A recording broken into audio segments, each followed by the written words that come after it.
Господине Јакимовски, велите пржинскиот договор се претвора во пржинска измама. На што се темели вашиот став? Па ние видовме дека оние што требаше да бидат гаранти на пржинскиот договор, практично тие ја извршија оваа измама, затоа што ние знаеме и СДСМ и сите ние знаеме дека од 2 јуни дека треба на 24 април да имаме избори.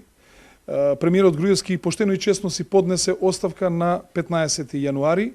и мислам дека сето оди и натаму кон ново сценарио да се добијат нови 40 дена за да имаме следно пролонгирање на изборите после 5 јуни и очигледно дека ова е едно сценарио кое што ќе се оди во натамошно одуговлекување, се со цел да се воспостави една марионетска влада која што ќе предводи Социјалдемократскиот сојуз, а крајна цел е да се примат 500.000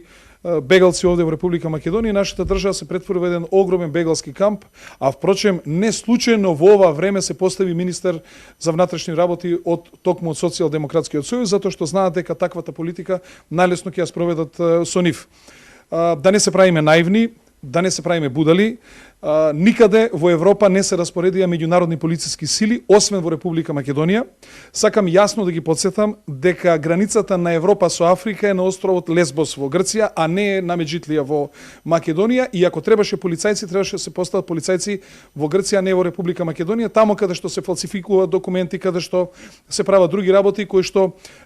практично не одат во прилог на Европа. Јасно е дека Германија и другите европски држави нема да можат натаму да ги примат бегалците, тоа ќе биде стопирано и дека оваа република ќе стане еден огромен бегалски камп и дека практично, како да кажам, нема понаивни од Република Македонија, а нема нормално понаивен од оној кој што сака во овој момент да биде квислинг и да ја спроведува таа политика во која што Република Македонија ќе внесе во една дестабилизација.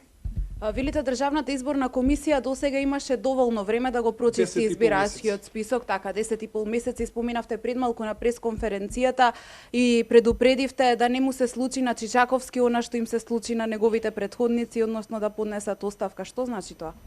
Тоа значи дека тие секојаш користат исти трикови. Тоа го направи Кондарко, тоа го направи Саша Новаковски, тоа го направи и Рилковски. Штом треба да се одржат избори, тие си даваат оставка за да изборната комисија практично биде обезглавена, а се со цел да има ново пролонгирање на изборите. Знаат ли граѓаните на Република Македонија дека Државната изборна комисија не работи никогаш попладне?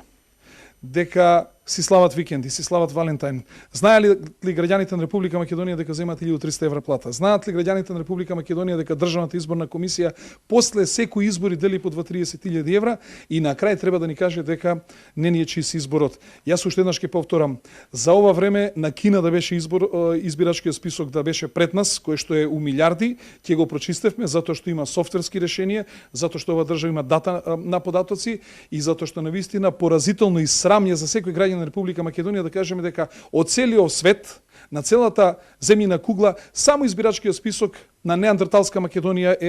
е непрочистен, а на сите други е прочистен. Ова е како резултат на се она што сака Социјалдемократскиот сојуз да ја прикаже Република Македонија како неспособна, како држава без институции, како држава која што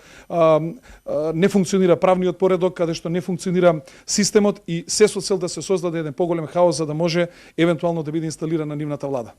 Гром верува дека кога ќе дојде 7 април и кога ќе треба да влезе во сила одлуката за распуштање на парламентот, СДСМ повторно ќе бара одлагање на изборите. Зошто верувате во ова? Затоа што ги знаеме како се однесуваат. Повторно ќе плачат, повторно ќе вршат притисоци кај амбасадите, повторно ќе кажуваат истата приказна дека избирачкиот список не им прочистен, дека медиумите не им биле регулирани, а што ќе ги регулираме медиумите кога штом се распишат изборите, тогаш настапува на сила изборниот закон и во изборниот закон медиумите се регулирани. Се е тоа само изговор за да не се